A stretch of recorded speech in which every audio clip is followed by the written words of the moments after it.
Hey, it's Steve Barcelo again. Excuse me. Been fighting a little bit of a cold.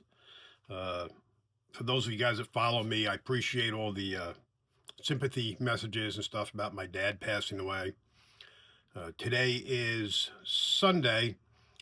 Last Tuesday, I was driving down to Florida to just basically kind of say goodbye to him. I talked to him earlier.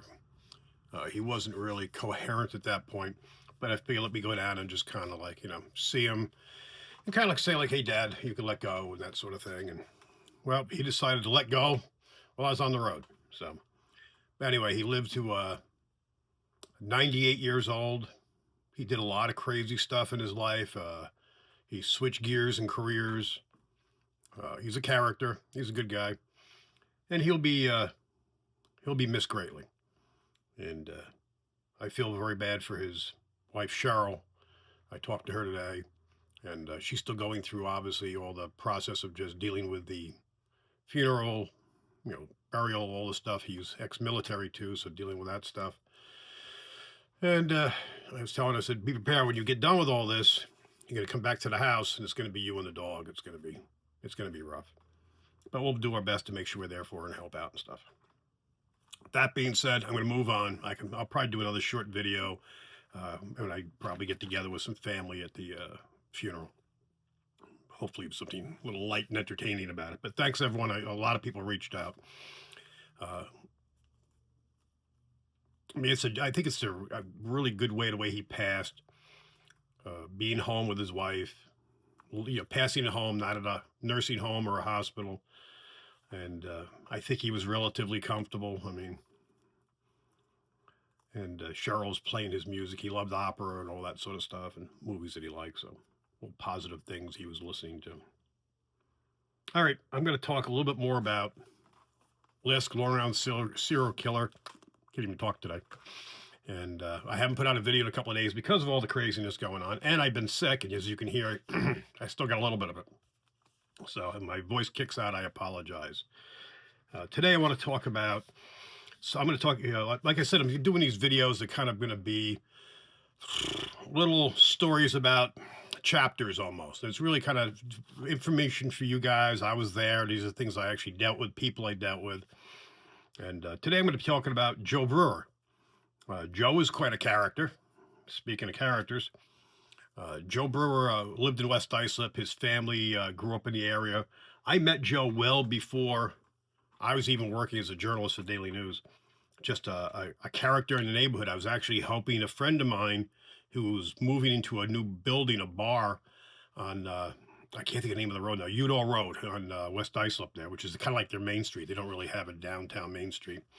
That's where the bars and restaurants and florist shops and stuff of that sort of. Basically, Joe Brewer owned the building that he was renting, which I didn't know at the time. I never knew Joe to that day I met him. And Joe owned the liquor store next door, and he was managing it, running it that day. So I was helping him move stuff in. I had a work truck then, a big old red Ford van. Couldn't even tell you what we were moving, but whatever, from one place to another. And so I park out front by the door. Now, the back, there is a parking lot, but it's all dirt and stuff. And there's no back entrance, so we'd have to pull stuff through the dirt, which is not going to work. At least the front was a small paved parking lot. Nothing special, but it was something. Anyway, so I'm unloading stuff there. And I can't even remember my friend's name that ran the bar. It'll come to me. Just head cold. Next thing, this guy wanders out from next door and he's giving me an attitude. You got to move. You got to move. Like I'm blocking one spot. Meantime, there's no one else in the parking lot but me. I said, I will in a minute. I just got to offload the truck. No. You got to move that stuff to the back. So I'm not moving it to the back. I'm not dragging this stuff through the dirt. I can't. I mean, I have to offload it. Then I'll pull the van in the back and I'll help him move stuff over. We just got to get it in the door. So he gave me an attitude and we ended up having words. And eventually he huffed off and went back into his liquor store. And I continued to offload, parked out front. Anyway, so I ran into him a couple of times after that. We just had looks. I didn't care. Didn't really care who he was. Well, it's funny. Later, I work as a journalist. We're working the long-around serial killing story, and we're hearing about Shannan Gilbert going missing from this guy Joe Brewer's house at Oak Beach. So we do a door knock, and I'm with some other people from the media, and we bang on the door, and he's right off the same road. It's like I can't remember the road it is, but it's a road right off Udall, but he's kind of right off that drag, so he's literally almost walking distance from his liquor store. So we bang on the door, and the house is in pretty good shape, but it's like typical people have like a junk area where they keep stuff, and that's where the side door is, and that's where he appears out of. And he comes out, and we're asking some questions, and he's being typical Joe, kind of gruff. He looks at me, goes, "I know you," and he remembers me basically telling him to go F off, and he liked that. So we actually developed a little bit of a rapport. So we got talking and stuff. Joe is a character. I mean, he was.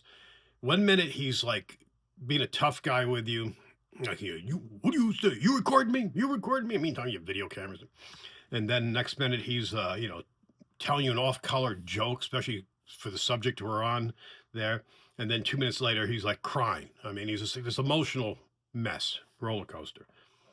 So anyway, so I built a little bit of a trust with Joe, got to know him a little bit. And, like I said, some days he's hot, some days he's cold, But he got to the point where he knew I was working with 48 Hours and, working with some of these other places. And one of the ones we worked on was 48 Hours. It was Johnny Ray and myself. I got Johnny Ray to do some pro bono work for the family, Mayor Gilbert. I actually drove Mayor out to his office in Setauket. First time Johnny Ray met Mayor. And I go more into that. It'll be in another chapter.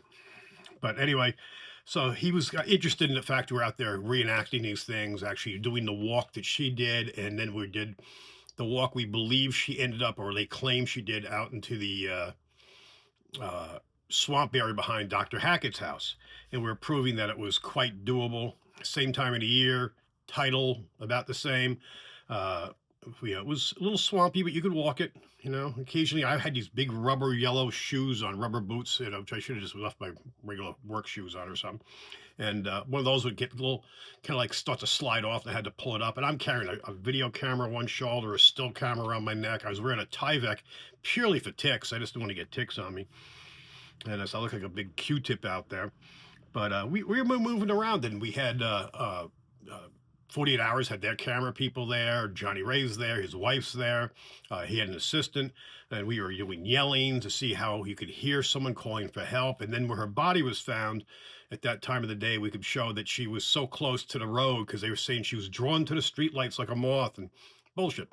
And she was, she easily could have got to the highway. And that's why my belief is she was killed and placed there. I do not believe she was wandered up there, shedding clothes and her personal belongings just to lay down and die. That makes no sense. Anyway, back to the Joe Brewer part. So since I met Joe and we became, somewhat civil, it's funny, I was on a road trip, and I got a call when Alec Baldwin was having a problem with paparazzis in New York. And some of these stories might be similar to some things I've told in other videos. So if they are, I apologize, but they all tie in. That's the whole thing. And I got a message from one of my fellow journalists saying, "Look out for Alec Baldwin." I happened to be in New Jersey, my wife at the time. And I was like, Alec Baldwin's in New Jersey? Well, it turns out he had a run-in with a photographer in New York, and the guy was a freelancer for the New York Daily News. So you guys just assumed it possibly was me. And so next thing you know, I'm back in Long Island. I was going to, Wolfen Estates, the winery. And Alec Baldwin's there, Billy Joel's there, and I'm good friend with Billy.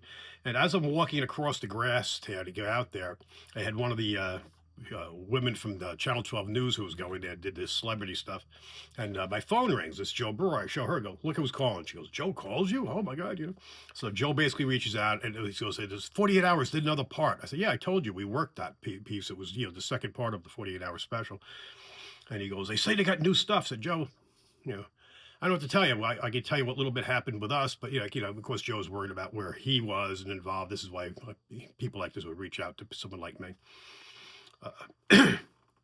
Excuse me.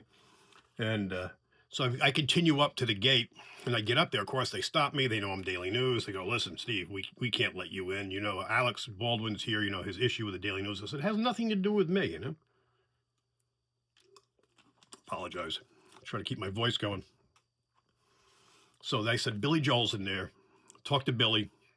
So everyone's kind of giving me that eye, like, you're screwed. You can't come in and all this. So eventually, a woman comes up and says, "All right, you can come in. You can do the red carpet, so I can line up with all the other media, but I can't do the after party thing. I said, I don't want to do the after party. I'm here to cover what I got to cover. I want to get out of here. I'm just getting back from a family road trip anyway. So I go in there to do this thing, and it's funny. Billy comes over and goes, hey, and it turns out Alec and Billy and his wife all drove together, and they were, and Alexa, who's now his wife, Alexa Roderick, and now she's Alexa Joel. And he comes up to stage, Steve, we were just talking about you're a nice guy and all that. Because it's kind of funny how, it's basically, then at that point, the woman's like ready to just get me out once the red carpet's done. And Billy comes over and goes, can you stay with Alexa while I do some interviews? And the woman just goes, throws up her arms and wanders off. Kind of funny. Silly story. But anyway, the reason Joe Burr called is he wasn't able to watch the second part of the 48-hour episode. He asked me if I could record it, and I usually did record those anyway on whatever the hell we had back then, some kind of DVR system, and he said he'd come by and look at it, watch it at my house. Now, this is not the first time Joe's invited himself to my house, and so I'll go more into that another time. So anyway, Joe comes over, so it's myself, my ex-wife at the time, my wife at the time, now my ex-wife, and my daughter Holly, I believe, was there. I don't think Heather was. And basically, he sits in the room with us while we watch this show. And every once in a while, he'd go, shut it off, shut it off, shut it off. And he would critique it. That's not what happened. Let me tell you what happened to her coat. And he would just do these things. Meantime, I'm taking notes. It's like, So, of course, after I got done with this crazy thing of Joe Burr sitting in my living room critiquing the story, basically, I had to call homicide. Actually, I called Jimmy Burke, and he told me to call homicide. And I called them, and of course, they just didn't care. I was like, whatever. There's no interest in the story whatsoever. And but anyway, these are the kind of things I went through. So Joe was a character. Last time I talked to Joe was probably like 4 or 5 years ago, I'm going to guess, probably around COVID. And at one point he actually reached out to me. He heard I was moved down to North Carolina. He was interested in moving down. He was like, oh, great, And but from what I understand, he's still up there. He's still doing his thing. But he was a character. I do not believe Joe was involved in the murder of anybody, as far as I know. As far as Shannan being in his house, something weird was going on there. Now, I'm not saying I won't change my outlook on something as I have more information comes in. One of the advantages of being in the position I'm in, where I was laser focused and right in the face of this story almost every day for years and years, living right there, living in Bay Shore right around the corner, knowing these people, knowing Dr. Hackett from the area, and him reaching out and calling me and stuff. I mean, I was very, very involved in having Mayor Gilbert come out, and, Mayor Gilbert would come by the house. My ex-wife used to bake cookies. I would take him to Mustang Sally's to eat, or Peter Pan Diner and stuff to families after we did a press conference. I mean, very, very involved. But anyway, so now that I've kind of had a break, did my thing, came to North Carolina, ended up being commissioner and mayor in this little tiny town, running a crazy museum.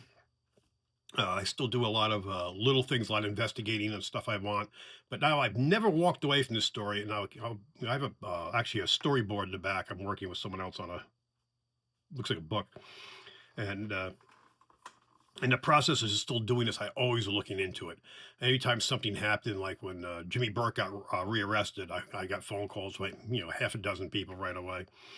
So I'm definitely going to be going up north, re-interviewing some people, updating some of my files. But you got to remember, my worth in this is more the original, what happened right in the beginning, and that's why I get upset when I hear things that are just said that aren't factual. I've debated with people, and I know I've said this in multiple videos, where I just get aggravated when someone goes, no, Steve, you're wrong. I was like, no, I was there. I've got videos, I've got stacks of hard drives. Here's just some of the hard drives I'm taking out of laptops here. I mean, I've got so many hard drives, not to mention all the large G drives and stuff over here.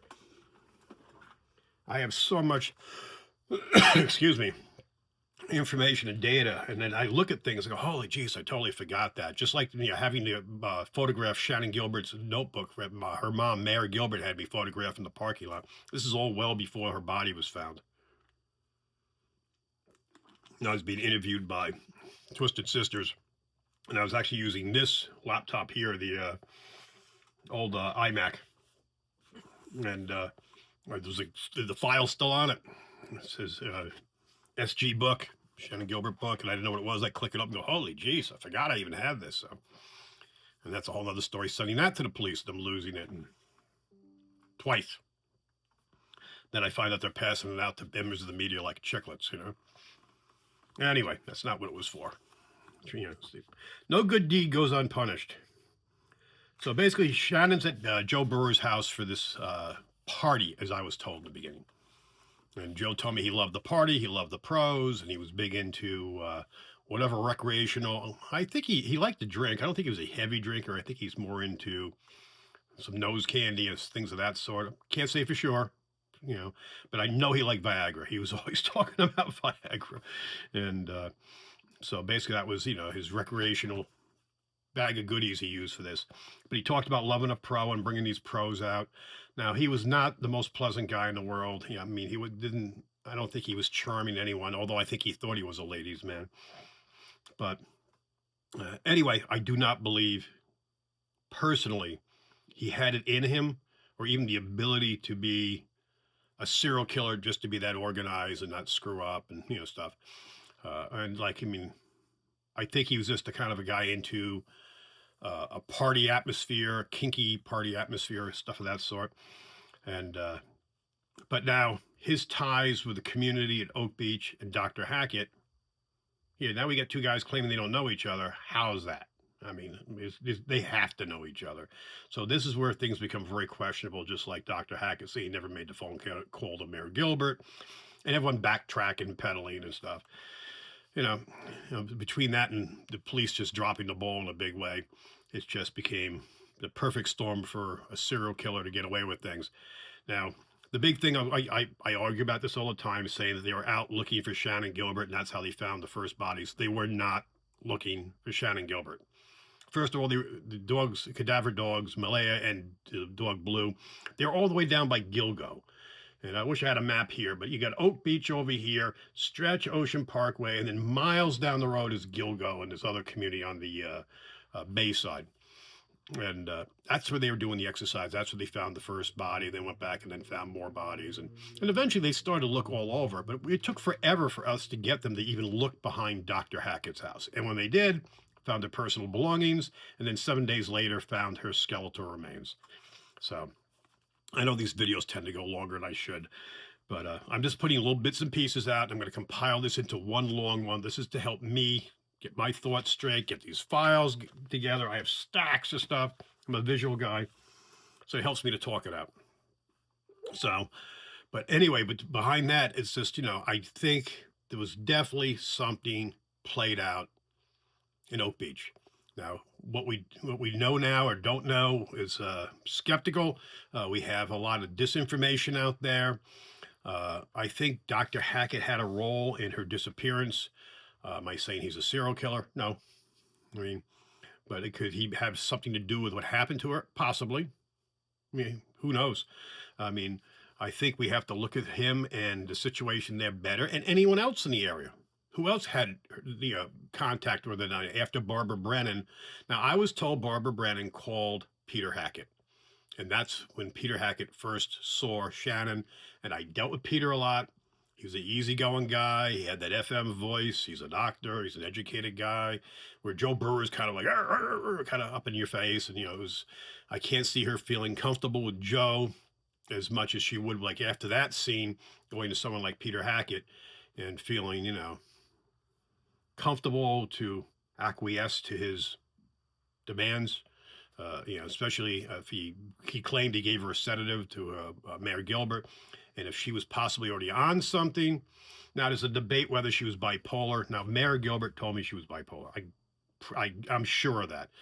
And but now other people have told me, oh no, that's not accurate. So I don't know. So I don't want to put up erroneous information, but these are things I remember. I spent a lot of time with Mayor Gilbert, and she would talk, and there's a lot of stuff I'm going to go into Mayor Gilbert too that people don't know about what happened out there too, and that's a separate one too.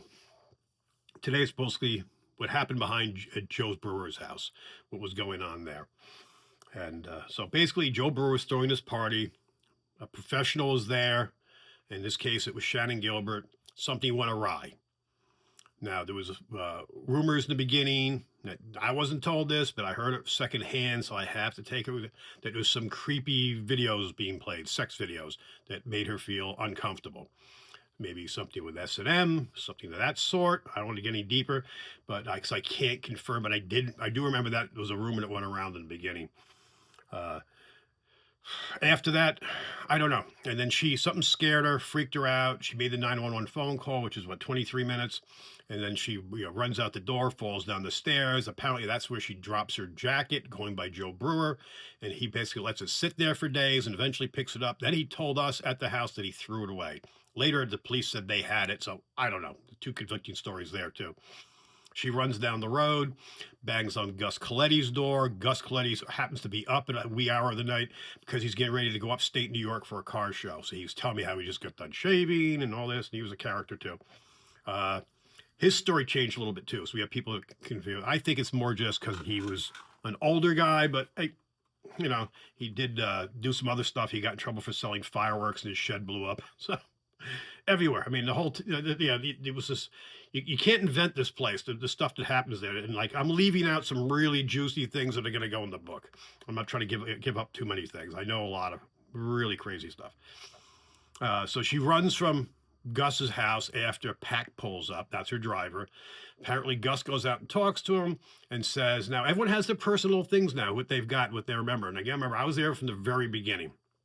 And basically, he said he went out and talked to the driver and basically said that he called the police. And he's told me that the driver said you shouldn't have done that and then pulls out of the community. It's a gated community, excuse me. And, but she, meantime, sees the driver, takes off, hides under his boat, and then from there takes off like a shot. And he's not sure exactly where she disappears into the dark. Now, there's two trails that go down the road that brings you down to Barbara Brennan's house, straight run down. Her house is like almost right in front as you pull in down there. And then on the west side of this reeds and stuff, there's a path that goes down to some other homes. I think that's where the Entenmann house is. People own Entenmann's there, had a home in there, one of the family members. And that brings you down there. And then beyond that's the Scalise family compound and stuff. But so either way, however she went, and if you want to hide, all you do is you step into the reeds and you're invisible.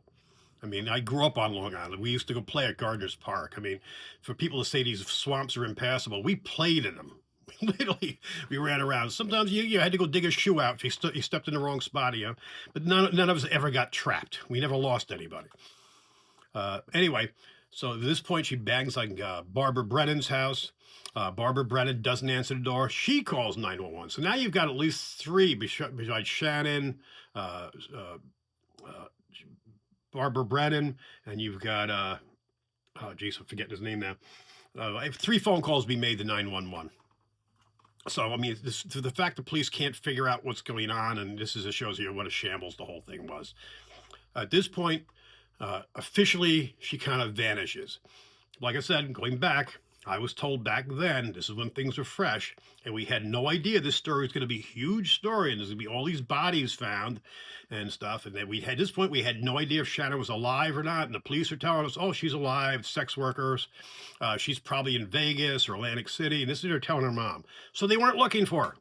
They were not looking for her. And basically, she reached out to Peter Hackett. He was the kind of like do-all guy around there, and and he apparently showed up. And we were told then he got a hold of her, and then he makes the phone call to Mayor Gilbert saying that he had her and gave her a sedative and all this other stuff. Ran a home for wayward girls, and so it all makes sense. So that whole line seems to make sense and kind of hold together. I mean, everyone's disavowing all this stuff later, but I still stick.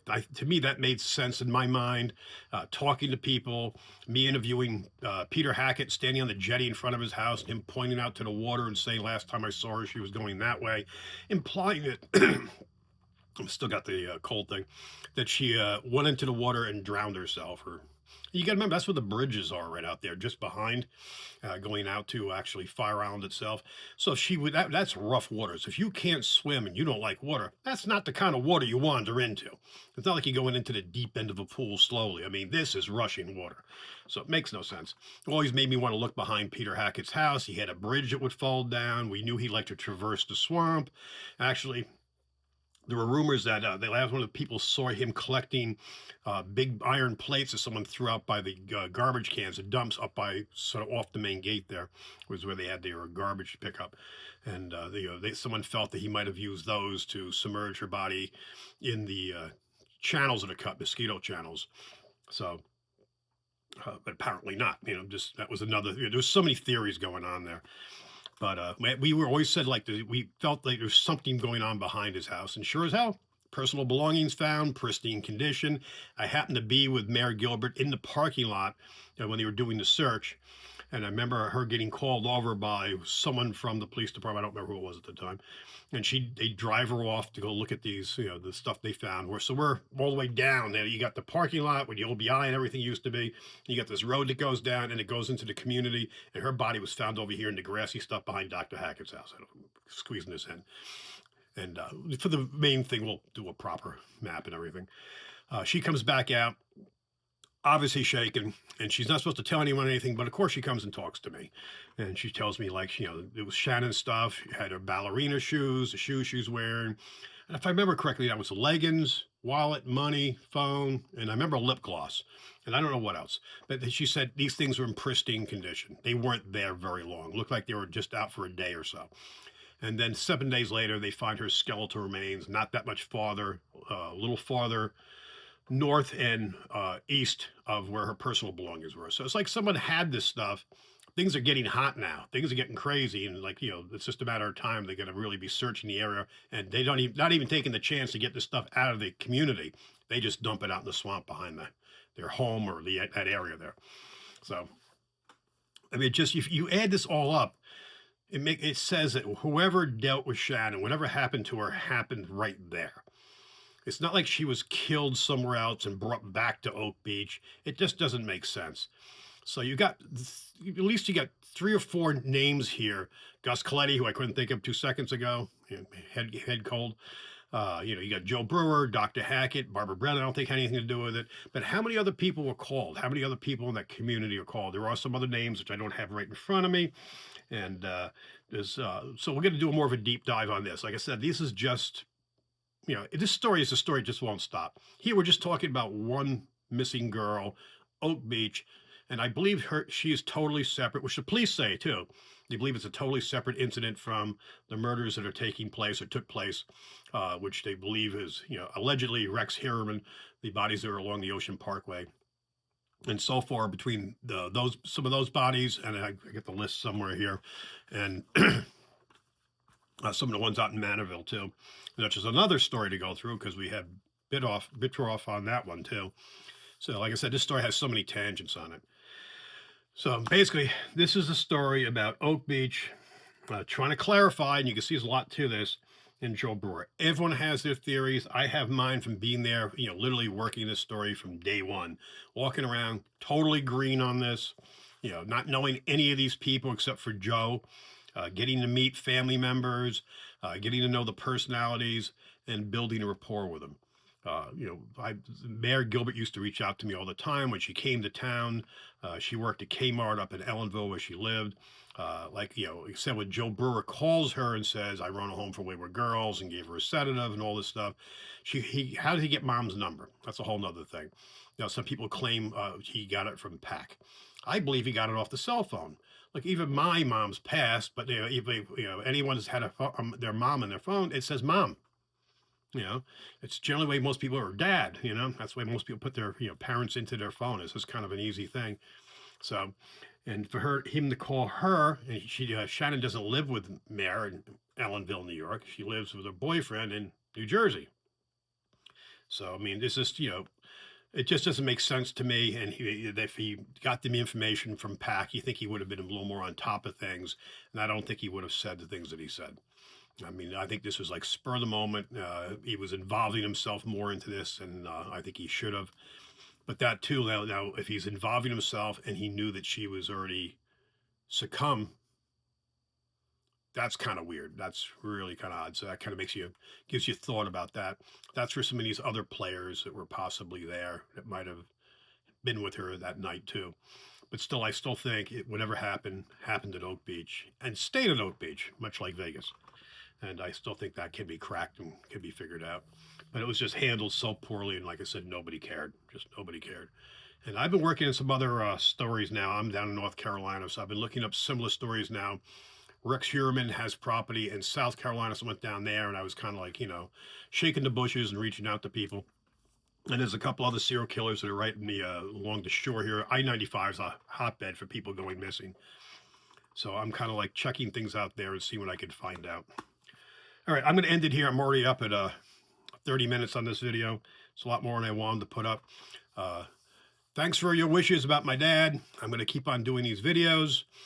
This one, I'm probably going to get a chance to put a lot of B-roll in. I'm just going to let it run the way it is because I just don't have time and I'm not feeling up to it. I wanted to get a video up since I haven't done anything in about 4 days or something. And I got to get some more stuff going. But I'll put a couple of pictures of like the wall in here I have and stuff like that. Comments below, please, if you guys have any ideas or any theories that I've missed. And for a long time there, once I kind of semi-retired, I got away from all the blogs and all these basically armchair detectives and stuff. There was so much bad information out there.